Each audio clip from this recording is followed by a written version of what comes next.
Pendant 8 décennies, Hatz Kilcher a consacré sa vie à construire, protéger et préserver un héritage qui en est venu à symboliser ce que signifie réellement vivre libre dans la nature sauvage et impitoyable de l'Alaska.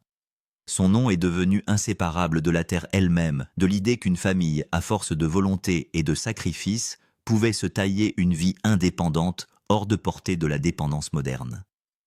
Mais les mots qu'il a prononcés hier ont fissuré cet héritage d'une manière que personne n'aurait jamais cru possible. En quelques phrases soigneusement choisies, il a confirmé une décision qui modifie tout ce que la famille Kilcher s'est battue pour protéger depuis des générations, une décision dont il n'y a pas de retour possible. La réunion de famille a été convoquée avec un niveau inhabituel de formalité, un sérieux qui a immédiatement déstabilisé toutes les personnes impliquées. À 81 ans, Hatz a rarement convoqué toute la famille avec une telle gravité, à moins que l'affaire ne soit vraiment conséquente. Lorsque les Kilcher se sont rassemblés à l'intérieur de la cabane principale par un après-midi amer de janvier, la tension était assez épaisse pour être ressentie. Otto est arrivé avec sa famille, ainsi qu'Ivan et Eve Charlotte, Shane Hatsley et Jane avec leurs garçons. Joel s'est jointe à eux grâce à un appel vidéo depuis le 48 inférieur.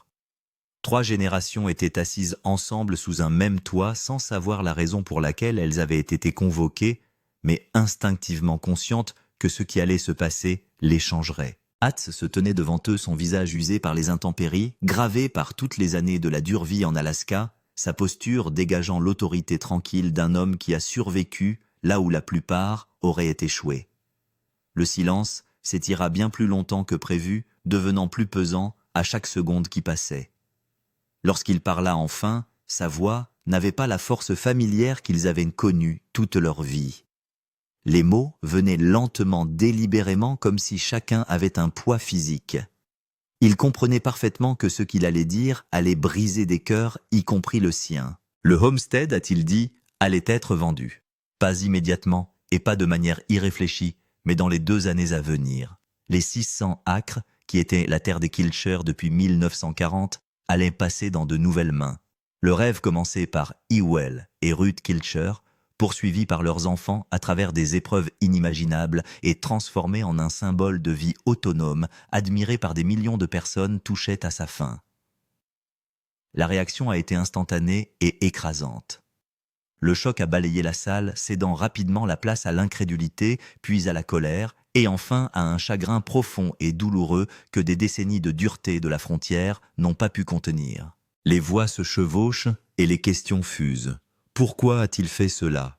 Comment n'a-t-il pu prendre une telle décision? Qu'en est-il de tout ce qu'ils ont sacrifié? Qu'en est-il de l'héritage qui les définit? Hatz lève la main, et malgré tout l'autorité qu'il exerce encore, ramène le silence dans la salle. La confusion et la douleur demeurent suspendues dans l'air comme un nuage d'orage qui attend de se déchaîner. Son explication fut brève, non pas parce qu'il y avait peu à dire, mais parce qu'aucune quantité de détails ne changerait la vérité.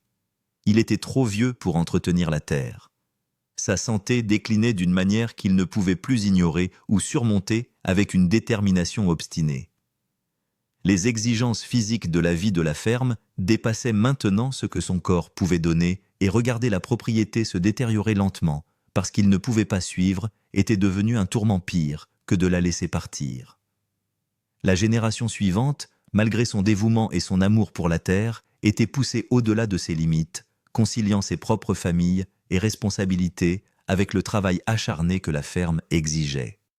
L'économie n'avait plus de sens. L'émission de télévision avait apporté de l'argent et de la reconnaissance, mais aucune ne pouvait remplacer le temps, la force et l'endurance physique nécessaires pour maintenir le homestead vraiment viable. Pourtant, au-delà de ces réalités pratiques, il y avait quelque chose de bien plus douloureux. Hatz avait vu sa famille s'épuiser lentement à essayer de préserver quelque chose qui n'était peut-être pas destiné à durer éternellement. Il avait vu Hatsley presque perdre la vie à cause des dangers du mode de vie. Il avait vu Otto vieillir avec des blessures et des limitations que sa fierté refusait de reconnaître pleinement. Et il avait observé les jeunes générations déchirées entre l'honneur du homestead et la poursuite de vie qui pourrait exister au-delà. La réalisation que la terre consommait sa famille, plutôt que de la soutenir, avait grandi en lui pendant des années. Cette annonce était le point culminant de cette compréhension douloureuse. Au fur et à mesure que l'assemblée se dispersait, les conversations se divisaient en petits groupes. Certains membres de la famille pleuraient ouvertement, d'autres discutaient à voix basse mais avec intensité. Quelques-uns restaient assis dans un silence stupéfait, incapables d'assimiler ce qui venait d'être dit. Hatz s'est retiré sur le côté, paraissant soudain avoir 81 ans. Le poids de sa décision transparaissait dans sa façon de se tenir, dans la lourdeur de son expression. Il avait anticipé la résistance et la colère. Ce à quoi il ne s'était pas totalement préparé, c'était la profondeur du chagrin, le sien et celui de sa famille, face à la perte d'un rêve qui avait façonné tous les aspects de leur identité. Dans la soirée, la nouvelle a commencé à se répandre au-delà du cercle familial. Les producteurs ont été prévenus. La chaîne a été alertée. En quelques heures, les spéculations ont enflammé les médias sociaux et les communautés de fans. Hatz Kilcher, le patriarche qui semblait aussi permanent et immuable que les montagnes de l'Alaska elles-mêmes, a confirmé l'impensable. L'ère du Kilcher Homestead touchait à sa fin et rien ne serait plus jamais comme avant. Pour saisir tout le poids de la décision d'Hatz, il faut comprendre ce que représente la propriété Kilcher, non seulement pour la famille, mais aussi pour la mythologie de l'Alaska elle-même. L'histoire a commencé en 1940, lorsque Jules Kilcher, un immigrant suisse fuyant la montée du fascisme en Europe, est arrivé en Alaska avec sa femme Ruth et une vision de l'autosuffisance qui frisait l'obsession. Ils ont revendiqué 600 acres de nature sauvage intacte à l'extérieur d'Homer et ont commencé à transformer la terre brute en propriété à force de détermination et de travail acharné. Hatz est né dans cette vision en 1947, dans un monde sans électricité, sans eau courante et sans confort moderne. Son enfance a été marquée par un travail qui serait considéré comme extrême selon les normes d'aujourd'hui, mais qui relevait simplement de la survie à l'époque. Il transportait de l'eau, coupait du bois, s'occupait des animaux, chassait et pêchait pour compléter les maigres réserves de nourriture.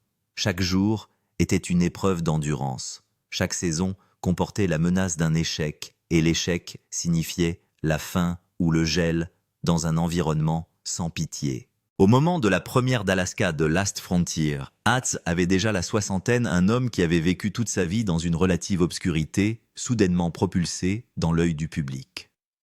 L'émission a apporté la stabilité financière et la célébrité, mais elle a également introduit de nouvelles pressions. La ferme est devenue plus qu'une entreprise familiale. Elle est devenue un symbole, une marque et une source d'inspiration pour des millions de personnes. Leur lutte n'était plus privée. Leurs valeurs sont devenues un contenu. Hatz lui-même est devenu l'incarnation de la sagesse et de la résilience de la frontière. Ce rôle représentait un lourd fardeau souvent inexprimé. Hatz savait ce que la ferme représentait pour les téléspectateurs, qu'elle incarnait des idéaux auxquels les gens voulaient désespérément croire. Admettre que ce mode de vie n'était pas viable, que le rêve ne pouvait pas survivre indéfiniment, revenait à manquer à ses devoirs non seulement envers sa famille, mais aussi envers tous ceux qui voyaient dans les Kilcher la preuve qu'un autre mode de vie était possible. Maintenir cette image, alors même que la réalité devenait plus dure, devenait une sorte de prison à part entière. La prise de conscience la plus douloureuse a peut-être été de constater que ses petits-enfants et arrière-petits-enfants grandissaient dans un monde où les compétences acquises à la ferme, bien qu'utiles, ne suffisaient plus. La vie qu'il avait si farouchement préservée ne les préparait pas nécessairement à l'avenir auquel ils seraient confrontés. Leur apprendre à chasser, à pêcher et à survivre dans la nature était important, mais cela ne pouvait pas répondre à la question plus large de savoir s'il leur donnait une véritable liberté ou s'ils limitaient tranquillement leur choix. Lorsque la décision de vendre est finalement devenue inévitable, elle est née de la collision de toutes ces vérités. Hatz ne pouvait plus entretenir la propriété. Ses enfants se sacrifiaient pour l'aider à le faire. Et l'héritage qu'il aimait, celui qu'il avait passé sa vie à protéger, menaçait de briser les personnes mêmes qu'il était censé soutenir. La prochaine génération méritait des choix qu'il ne s'était jamais permis. Et le rêve, aussi beau soit-il, avait peut-être fait son temps, s'accrochant simplement parce que lâcher prise ressemblait à un échec, c'était de l'orgueil, pas de la sagesse.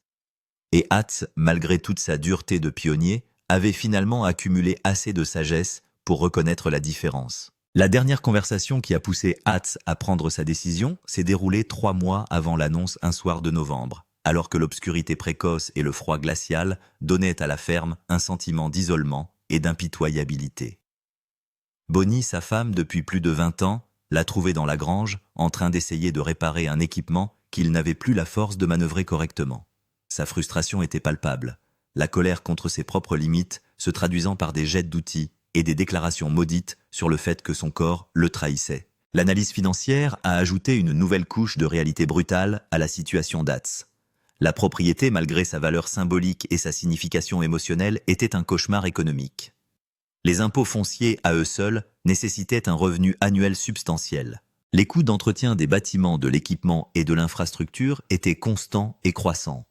Le spectacle fournissait des revenus certes, mais la production exigeait aussi du temps et de l'énergie, tout en créant une pression pour maintenir les apparences, plutôt que de prendre des décisions rationnelles. Sans le spectacle, le homestead n'était pas financièrement viable. Avec le spectacle, la famille jouait sa vie au lieu de la vivre.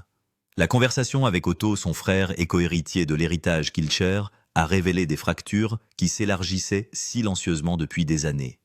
Otto, confronté à ses propres problèmes de santé et aux exigences de sa partie de la ferme, a admis qu'il avait eu des réflexions similaires sur la durabilité et l'héritage. Ils étaient tous deux des hommes âgés qui essayaient de maintenir quelque chose qui nécessitait la force de jeunes hommes. Leurs enfants avaient leur propre vie et leurs propres limites. Attendre de la génération suivante qu'elle se sacrifie pour préserver le rêve de la génération précédente semblait de plus en plus égoïste, plutôt que noble. Mais Otto a également exprimé quelque chose qu'Hatz avait ressenti sans pouvoir l'exprimer, le soulagement de pouvoir lâcher prise. Soulagement de pouvoir cesser d'exercer une force qu'ils ne possédaient plus. Soulagement d'avoir rempli leurs obligations vis-à-vis de la vision de leurs parents et de pouvoir désormais donner la priorité à leur propre survie et à la liberté de leurs enfants. La culpabilité qui accompagnait ce soulagement était énorme. Mais c'est aussi l'épuisement qui a rendu le soulagement possible. Ils étaient fatigués d'être des symboles, ils voulaient simplement être des vieillards qui avaient fait de leur mieux et qui pouvaient maintenant se reposer. Le catalyseur qui a transformé la réflexion privée en décision publique s'est produit lors d'une crise familiale qui a révélé la fragilité de l'ensemble de leur fonctionnement. Une tempête hivernale a endommagé plusieurs structures simultanément créant des besoins de réparation qui dépassaient la capacité de la famille à y répondre rapidement. Hatz, tentant d'aider malgré les conditions météorologiques et ses propres limites, a glissé sur de la glace et est tombé violemment, évitant de justesse une blessure sérieuse. Alors qu'il était allongé, la douleur parcourant son corps et la neige s'accumulant autour de lui, attendant des secours qui mirent des minutes terrifiantes à arriver, l'absurdité et le danger de sa situation devinrent indéniables. C'était un homme de 81 ans, avec de multiples problèmes de santé, qui tentait d'effectuer un travail dangereux, même pour des personnes plus jeunes et en meilleure santé, tout cela au service de l'entretien d'une propriété qui consumait tous ceux qui essayaient de s'en occuper. La propriété était devenue un tyran, exigeant des sacrifices de la part des membres de la famille, qui donnaient tout ce qu'ils avaient et à qui l'on disait que ce n'était toujours pas assez. La chute d'Hatz a cristallisé ce qu'il avait évité de reconnaître. La ferme n'était plus au service de la famille. La famille était au service de la ferme. Et cette inversion du but trahissait tout ce que Yule et Ruth avaient envisagé à l'origine. Le rétablissement de sa chute, aussi légère que soient les blessures, a donné à Hatz le temps de réfléchir, sans la pression constante des exigences professionnelles immédiates. Il a réfléchi à 8 décennies de vie, évaluant ce qui avait apporté du sens et ce qui n'avait apporté que de l'obligation déguisée en sens. La ferme lui avait donné une identité, un but, un lien avec ses parents et son histoire. Mais elle lui avait aussi coûté des mariages, du temps avec ses enfants, la santé et des possibilités qu'il n'avait jamais explorées, parce que les exigences de la ferme passaient toujours en premier. Était cela l'héritage qu'il voulait transmettre, enseigner à ses petits-enfants, à tout sacrifier à la propriété et aux principes? Était-il vraiment le cadeau qu'il avait imaginé? La décision, lorsqu'elle s'est finalement concrétisée, a apporté du chagrin, mais aussi une étrange paix. Hatz avait passé toute sa vie à essayer d'être digne du sacrifice de ses parents, à essayer de justifier leur foi dans la vision de la ferme, à essayer de prouver que leur choix de vivre cette vie impossible avait un sens au-delà de l'entêtement. Mais peut-être que la valeur ne se mesurait pas à la survie de la ferme pour toujours. Peut-être qu'elle se mesurait à la survie de leurs enfants, à leur bonheur, à leur liberté de faire leur propre choix, plutôt qu'à l'emprisonnement dans les rêves des générations précédentes. La vente du domaine est peut-être la chose la plus aimable qu'Hatz puisse faire pour sa famille, même si elle est ressentie comme une trahison. Une famille divisée. Le choc initial de l'annonce d'Hatz a fait place à des réactions plus profondes et plus compliquées, lorsque les membres de la famille ont réfléchi à ce que cette décision signifiait pour leur vie individuelle et leur identité collective. La division ne s'est pas faite selon des lignes générationnelles nettes ou des catégories simples d'accord ou de désaccord. Au lieu de cela, elle a révélé des lignes de faille qui existaient sous la surface depuis des années, soudainement exposées par une décision qui a forcé tout le monde à examiner leurs véritables sentiments à l'égard du homestead et ce qu'ils étaient prêts à sacrifier pour le préserver. La jeune génération, les petits-enfants et arrière-petits-enfants d'Hatz, a réagi avec une confusion qui a révélé à quel point le homestead avait défini leur compréhension de l'identité familiale. Beaucoup n'avaient jamais sérieusement envisagé qu'il pourrait prendre fin que les montagnes de l'Alaska qui ont servi de toile de fond à leur enfance pourraient ne pas être leur maison pour toujours. Certains se sont sentis dépossédés d'un héritage qu'ils croyaient garanti. D'autres, en particulier, ceux qui avaient souffert des obligations liées à la propriété qui limitaient leurs options et leurs possibilités, ont ressenti un soulagement coupable à l'idée qu'ils pourraient désormais être libres de suivre des voies considérées auparavant comme une trahison des valeurs familiales. La diversité des réactions a montré que les troisième et quatrième générations étaient moins unies dans leur engagement en faveur de la préservation de la propriété que ne l'avaient été les générations antérieures. Joël, physiquement éloigné mais émotionnellement investi, participait aux discussions familiales par le biais d'appels téléphoniques et de vidéoconférences qui comportaient leur lot de frustration et de limitations. Sa carrière l'avait éloigné de la vie à la ferme, mais elle se considérait toujours comme fondamentalement Kilcher, façonnée par les valeurs et les expériences de son éducation. Sa réaction à l'annonce d'Hatz mêlait la tristesse de perdre l'ancrage physique de l'identité familiale et la compréhension du fait que son succès était peut-être dû en partie au fait qu'elle n'avait pas été piégée par les obligations de la ferme comme l'avaient été ses frères. Elle s'est demandé à haute voix si le fait de lâcher prise ne ferait pas honneur à l'héritage de la propriété familiale en permettant à chaque membre de la famille de poursuivre sa propre version de l'esprit de la frontière plutôt que d'être enchaîné à une parcelle de terre spécifique. Les disputes qui ont éclaté dans les semaines qui ont suivi l'annonce ont été douloureuses et révélatrices, exposant des ressentiments et des frustrations qui avaient couvé sans être exprimés pendant des années.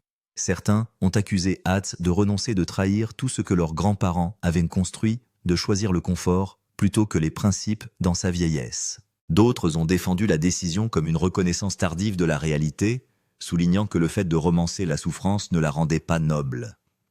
Les discussions financières sont devenues particulièrement conflictuelles lorsque les membres de la famille ont réalisé que le produit de la vente, quelle que soit sa répartition, ne rendrait personne riche et pourrait même révéler la faible valeur monétaire que des décennies de travail avaient générée.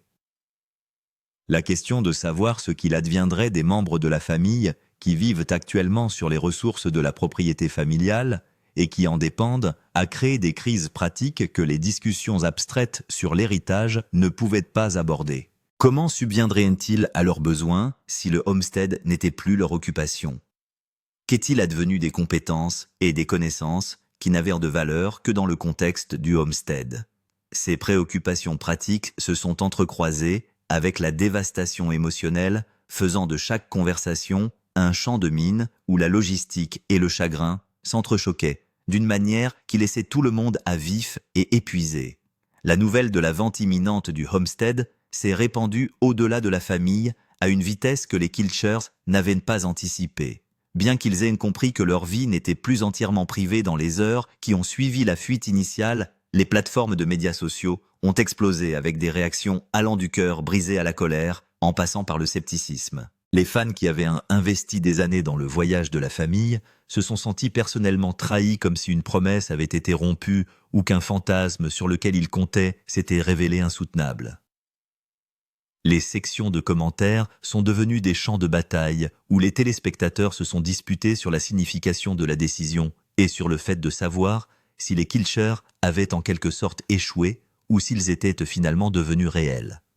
La société de production a été confrontée à sa propre crise, alors que les cadres s'efforçaient de comprendre les implications pour leur émission phare Alaska. De Las Frontier avait construit toute sa marque autour de la permanence de la propriété des Kilcher, de l'engagement de plusieurs générations envers un lieu et un mode de vie spécifique. Si cette prémisse fondamentale prenait fin, qu'arrivait-il à la série ? Pouvait-on filmer la vente et ses conséquences dans une dernière saison ? Les téléspectateurs voudraient-ils assister à la dissolution de ce qu'ils avaient célébré ? Ou l'annonce annulait-elle effectivement la série en détruisant le récit qui avait fait son succès ? Les réunions d'urgence ont produit plus de questions que de réponses.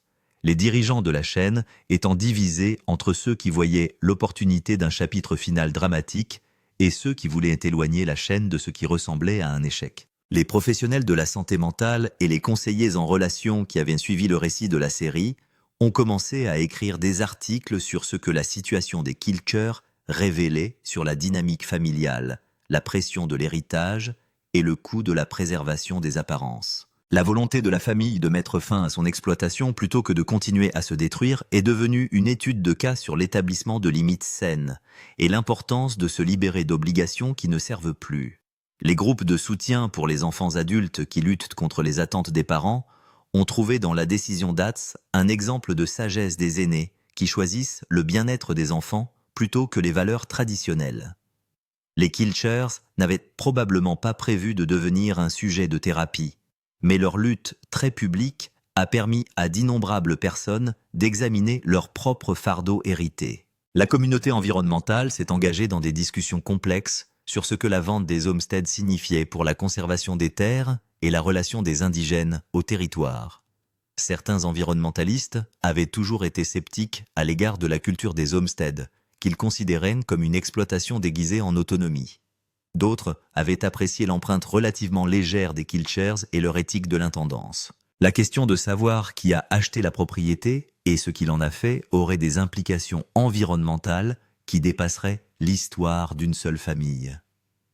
Des voix indigènes ont fait remarquer que l'histoire de la terre était antérieure à celle des Kilcher, que le récit de l'héritage effaçait les relations antérieures avec le lieu, et que la vente était peut-être l'occasion de reconsidérer les revendications privilégiées et ignorées des uns et des autres sur les terres de l'Alaska. Les communautés de fans qui s'étaient formées autour de l'exposition étaient confrontées à leur propre crise d'identité. Des forums en ligne, des groupes de médias sociaux et des sites de fans avaient créé des sous-cultures entières autour de la célébration et de la discussion des aventures de la famille Kilcher. Qu'est-il arrivé à ces communautés lorsque le récit central a pris fin ? Certains fans étaient suffisamment en colère pour se désengager complètement, considérant la vente comme une trahison de tout ce dans quoi ils avaient investi de l'énergie émotionnelle. D'autres ont essayé de recadrer leur fandom autour de l'appréciation de ce qui avait été plutôt que du chagrin de ce qui s'achevait. D'autres ont reconnu que leur propre surinvestissement dans la vie d'étrangers révélait quelque chose sur leurs propres insatisfactions et désirs que les Kilcher avaient servi à exprimer.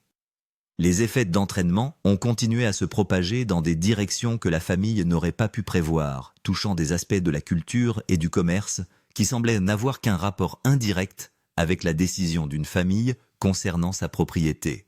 Les Kilcher étaient devenus un symbole, et les symboles ne peuvent pas contrôler leur propre signification ou limiter leur influence. L'annonce d'Otz a déclenché des processus qui se poursuivront longtemps après la vente de la propriété, modifiant les conversations sur l'héritage, la durabilité, les obligations familiales et le fossé entre les idéaux romantiques et la réalité vécue d'une manière qui va bien au-delà de 600 acres en Alaska. Que se passe-t-il ensuite ? Les réalités pratiques de la vente de 600 acres de terre en Alaska se sont avérées plus complexes que quiconque ne l'avait prévu, obligeant la famille à faire face à l'imbrication de leur vie avec une terre qu'ils considéraient comme acquise et permanente. Les avocats spécialisés dans l'immobilier ont expliqué que la propriété ne pouvait pas simplement être listée et vendue comme une maison de banlieue. Des décennies d'accords informels de structures construites sans permis d'eau et de terres de droit d'utilisation établis par la coutume, plutôt que par des documents juridiques et de revendications familiales se chevauchant sur différentes sections, ont créé un enchevêtrement juridique qu'il faudrait des mois pour démêler avant qu'une vente légitime puisse avoir lieu. Hotz s'est retrouvé à passer des heures en réunion avec des avocats, des géomètres et des conseillers financiers, le genre d'engagement bureaucratique qu'il avait passé sa vie à éviter. L'ironie n'était pas perdue pour lui. Pour s'extraire du homestead, il fallait embrasser exactement le type de complexité institutionnelle moderne dont le homestead était censé représenter la liberté. Chaque réunion révélait de nouvelles complications, de nouvelles décisions qui nécessitaient le consensus des membres de la famille qui pouvaient à peine se parler civilement au sujet de la vente. Le processus était épuisant d'une manière différente du travail physique, mais s'est avéré tout aussi épuisant, sapant l'énergie d'Hotz et mettant à l'épreuve sa conviction que la vente était le bon choix. L'avenir de l'émission était resté incertain alors que les cadres de la chaîne et les producteurs s'efforçaient de comprendre ce que l'Alaska, la dernière frontière, signifiait sans la frontière en question. Les discussions préliminaires ont exploré plusieurs options, documenter la transition de la famille, en tant que dernière saison suivre des membres individuels de la famille dans de nouveaux lieux et modes de vie, ou arrêter complètement l'émission et permettre à l'histoire des Kilcher de se terminer avec l'époque de la ferme. Chaque option avait ses partisans et ses opposants, tant au sein de la chaîne que de la famille. Certains membres de la famille voulaient tourner la page et avoir une vie privée pour faire leur deuil, sans caméra. D'autres se sont sentis obligés de donner aux téléspectateurs une conclusion à l'histoire dans laquelle ils avaient investi. La décision n'a pas été prise rapidement ou facilement. Des acheteurs potentiels ont commencé à se manifester dès que la nouvelle s'est répandue que la propriété serait effectivement disponible. Chaque demande a contraint la famille à s'interroger sur l'avenir de la propriété. Un fonds de conservation a proposé de préserver la terre à perpétuité en conservant son état naturel et en créant éventuellement des programmes éducatifs autour de l'histoire de la propriété. Un riche entrepreneur technologique californien a voulu l'acheter pour en faire une retraite personnelle, en promettant d'entretenir les structures et d'honorer l'héritage de la propriété. Une société de développement voyait le potentiel d'une destination écotouristique de luxe qui emploierait des locaux et générerait une activité économique. Chaque offre avait du mérite et chacune était ressentie comme une trahison de différentes manières. Atte a eu le plus de mal avec la question de l'acheteur, parce qu'elle l'a forcé à articuler ce qu'il tenait réellement à préserver. S'agissait-il des structures physiques que ses parents et lui-même avaient construites, du paysage naturel lui-même, de l'idée que quelqu'un pourrait encore y vivre en autarcie, même s'il n'était pas un Kilcher, ou essayait-il de contrôler quelque chose qui ne lui appartenait plus? Essayait-il de s'assurer que celui qui achèterait la propriété la traiterait selon des valeurs qui devenaient peut-être obsolètes? Son avocat lui a gentiment fait remarquer qu'une fois vendu l'avenir de la propriété, ne relevait pas de la responsabilité ou de la décision d'Attès. Accepter cette perte de contrôle s'est avéré presque aussi difficile que d'accepter la vente en tant que telle. Des séances de thérapie familiale suggérées par Jane et auxquelles la plupart des membres de la famille ont d'abord résisté se sont finalement avérées nécessaires, car les relations se sont effilochées sous le stress de la transition. Un thérapeute spécialisé dans les systèmes familiaux et les questions d'héritage les a aidés à gérer les conversations qui ne cessaient de dériver vers le blâme et le ressentiment. Les séances ont révélé qu'une grande partie de la colère suscitée par la vente était en fait un chagrin déplacé, car les membres de la famille se disputaient entre eux au lieu de faire face à la perte qu'ils partageaient tous. Les progrès ont été lents et douloureux, exigeant une vulnérabilité que la culture frontalière leur avait appris à mépriser, mais créant progressivement un espace pour une communication plus honnête sur les craintes et les espoirs. La création d'archives familiales est devenue un point focal inattendu pour la guérison. Les membres de la famille se réunissant pour documenter l'histoire de la propriété avant qu'elle ne soit perdue. Les photographies, les journaux, l'équipement et les structures ont été catalogués et les histoires ont été consignées. Les petits-enfants ont interrogé les anciens sur les expériences et les souvenirs qui n'avaient jamais été officiellement préservés. Le processus était doux amer, célébrant ce qui avait été tout en reconnaissant que cela se terminait, mais il a donné à chacun des tâches concrètes à accomplir ensemble et à créer un héritage qui pourrait transcender la propriété physique. Les archives ne remplaceraient pas la propriété familiale, mais elles garantiraient que les histoires et les leçons survivent. Le parcours émotionnel d'Atz au cours de cette période a été complexe et non linéaire. Certains jours, il était convaincu que la vente était le bon choix, qu'il libérait sa famille et rendait possible un avenir que les obligations liées à la propriété empêchaient. D'autres jours, il était rongé par le doute et le regret, se demandant s'il n'était pas en train de détruire quelque chose de précieux que les générations futures le maudiraient d'avoir abandonné. Il passait d'un état à l'autre de manière imprévisible, parfois en l'espace de quelques heures, laissant Bonnie et ses proches épuisés d'essayer de lui apporter un soutien qui changeait constamment en fonction de l'ATS présent à un moment donné. Les lettres de fans, arrivant par centaines une fois la nouvelle rendue publique, ont apporté un réconfort et une complication inattendue. Beaucoup ont exprimé leur chagrin et ont demandé à ATS de reconsidérer sa décision. D'autres l'ont remercié d'avoir eu la sagesse de se débarrasser de ce qui ne servait plus, partageant leurs propres histoires de fardeau, héritées qu'ils avaient portées trop longtemps.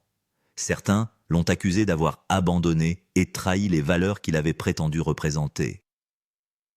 Quelques-uns, de manière touchante, ont simplement exprimé leur reconnaissance pour des années d'inspiration, quelle que soit la manière dont l'histoire s'est achevée. En lisant ces lettres, ATS a été confronté à la réalité qu'il était devenu un personnage public dont les choix affectaient des étrangers qui se sentaient en droit d'avoir une opinion sur ses décisions familiales privées.